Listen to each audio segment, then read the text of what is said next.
और ये अनुभव कर पाओ कि दूसरे को भी जब कोई कष्ट है तो कष्ट की स्थिति में क्या अनुभव होता है उसका।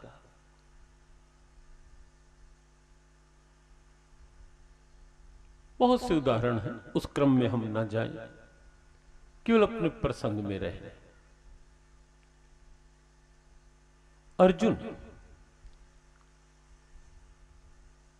किसी भी तरह से विषाद के योग्य नहीं था। भगवान श्री कृष्ण का नित्य सहचर, अंतरंग सखा अर्जुन। अंतरंग का अभिप्राय, अर्जुन को प्रत्येक स्थिति में, गीता में एक श्लोक है 11वें अध्याय में, जहां अर्जुन ने भगवान श्री कृष्ण की स्तुति की विराट रूप दर्शन के पश्चात। वहां एक श्लोक है, यच्चावहासार्थम सत्कृतोऽसि विहार शय्यासन भोजनेषु एकोऽथवाप्यच्युत तत्समक्षम तत्क्षाम्ये त्वामहम अप्रमेय। अर्जुन ने कहा कि गोविंद, सोते जगते, उठते बैठते, खाते पीते या किसी भी व्यवहार में, अकेले या किसी के सामने मुझसे कोई भी अपराध हुआ हो, उसकी मैं आपसे क्षमा याचना करता हूं। इसका अभिप्राय क्या है? अभिप्राय यह कि अर्जुन को सोते जगते, उठते बैठते, खाते पीते, प्रत्येक व्यवहार में भगवान श्री कृष्ण की सन्निधि का लाभ था। इसलिए अर्जुन की यह स्वाभाविक स्थिति नहीं थी, लेकिन फिर भी अर्जुन दुखी हुआ। और दुख भी कैसा?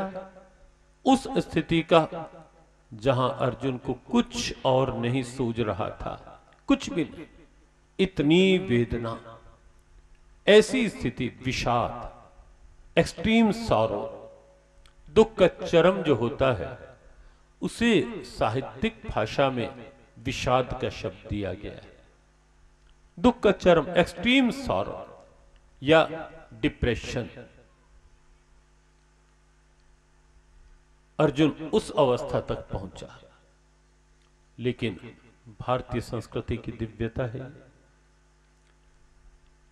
गीता के 18 अध्यायों में प्रथम अध्याय जो है उसका नाम ही है अर्जुन विषाद योग। अर्जुन का विषाद, लेकिन योग की स्थिति। विषाद को भी योग बनाया गीता ने। दुख में बदले, यह भी एक अच्छी प्रेरणा की बात है।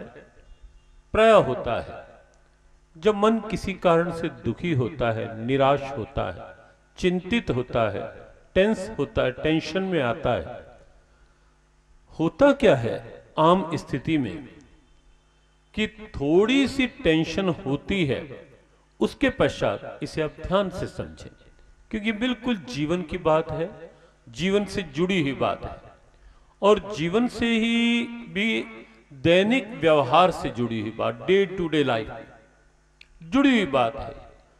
होता क्या है आमतौर पर कि थोड़ी सी कोई टेंशन हुई, उसके पश्चात उस टेंशन में तन बन जाता है। इतनी सी टेंशन, आगे नेगेटिव थिंकिंग शुरू हो जाती है, कहीं ऐसा नहीं, कहीं ऐसा नहीं, ये ना हुआ तो ऐसा ना, तो मन उस टेंशन में गिरता गिरता गिरता चला जाता है। और वो टेंशन स्ट्रेस का रूप ले लेती है, दबाव का, तनाव, दबाव बन जाता है। और फिर धीरे धीरे वो जो दबाव होता है, वो दबाव ही धीरे धीरे डिप्रेशन का रूप ले लेता है, अवसाद का, विषाद का। और ये आम हो रहा है। इसीलिए हमने कहा कि बिल्कुल जीवन की प्रेरणा की बात है गीता। टेंशन ना आए अच्छा है, लेकिन जब लगे कि टेंशन का कोई कारण बन रहा है, तनाव का कोई कारण बन रहा है, उस समय उसमें बह नहीं जाओ, अपने आप को अनुमति नहीं दो उसी भाव प्रवाह में बहने की, या सोच को नेगेटिव नकारात्मक बनाए चले जाने की अनुमति अपने आप को नहीं। उसके आगे कुछ बांध लगाओ, उसे वहीं रोको, समाधान देखो। समाधान क्या है? नेगेटिव थिंकिंग चिंता का समाधान नहीं है। नेगेटिव थिंकिंग, नकारात्मक सोच चिंता को बढ़ाती चली जाएगी, बढ़ाती चली जाती है। और वैसे एक बात और भी है, चिंता उपजती ही नकारात्मक सोच से है।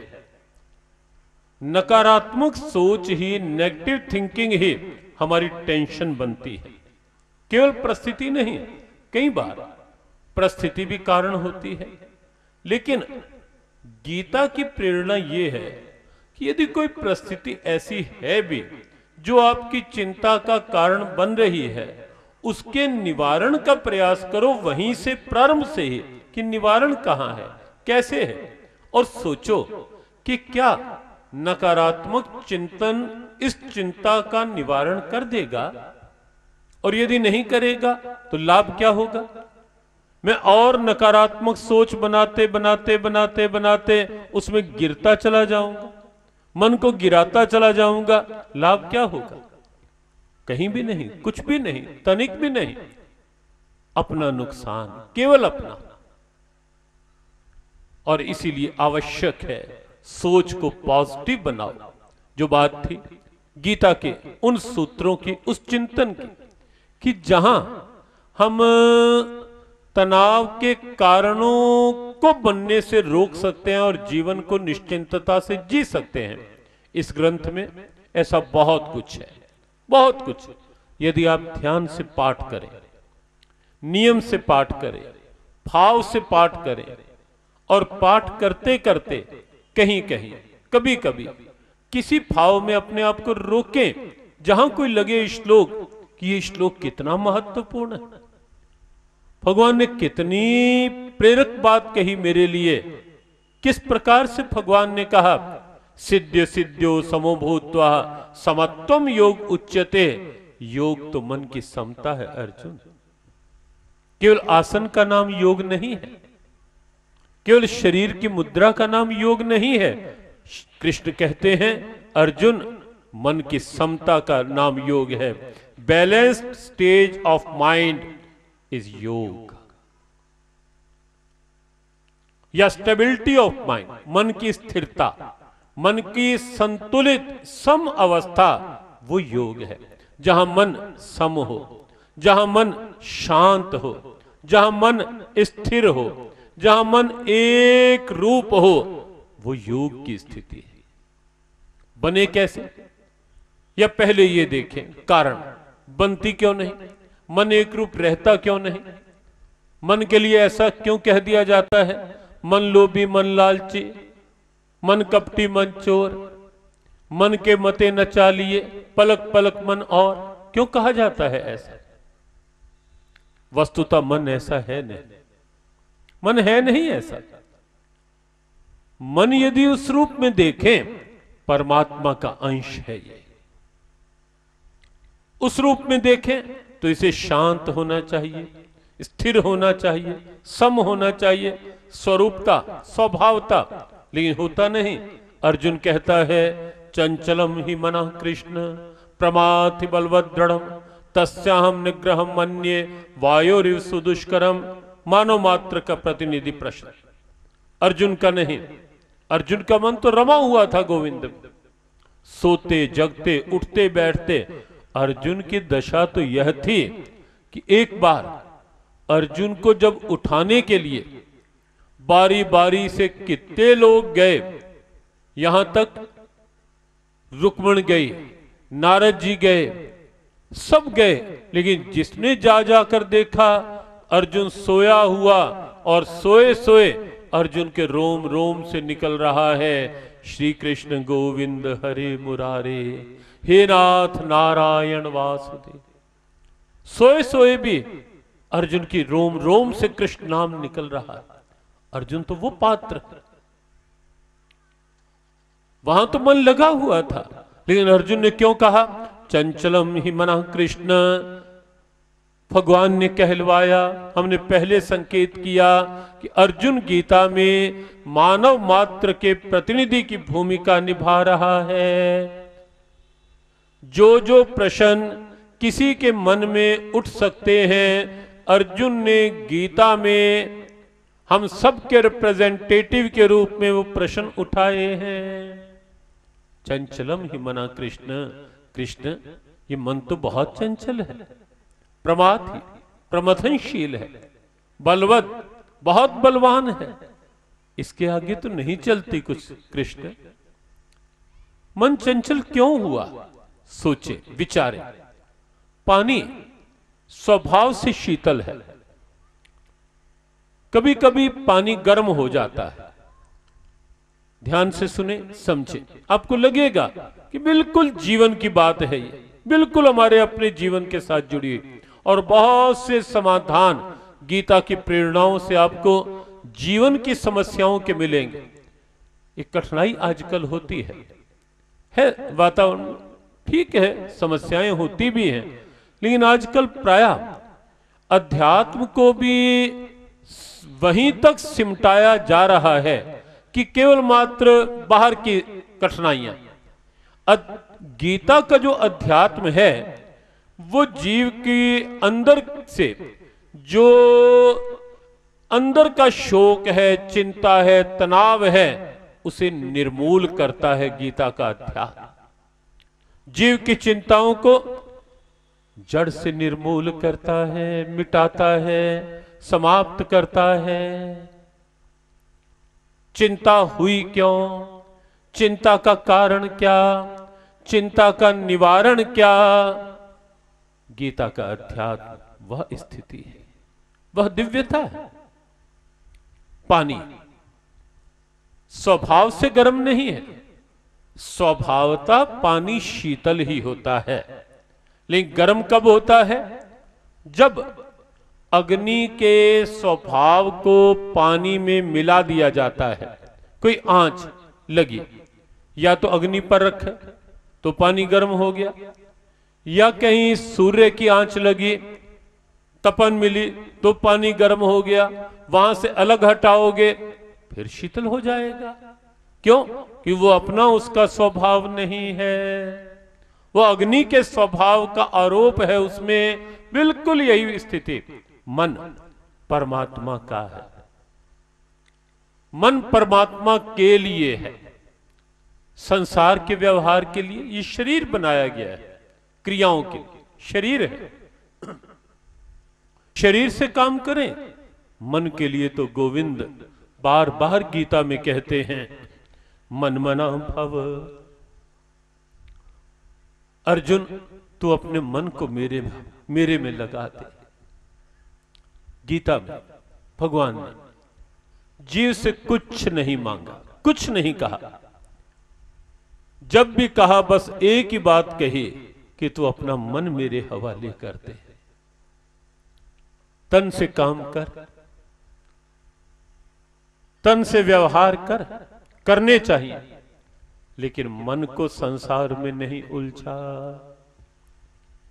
मन को मेरे में लगा। बार बार गीता में आता है मय्यासक्त मनः पार्थ मन मना भव मयि आवेश्य मनो ये माम मयि अर्पित मनो बुद्धिर मय्ये मन आधत्स्व। बार बार अलग शब्दों में आया मन का निवेश मेरे में करते। मन चंचल क्यों होता है? जब मन परमात्मा में ना रहकर संसार के आकर्षण में उलझ जाता है, वहां मन की चंचलता प्रारंभ होती है।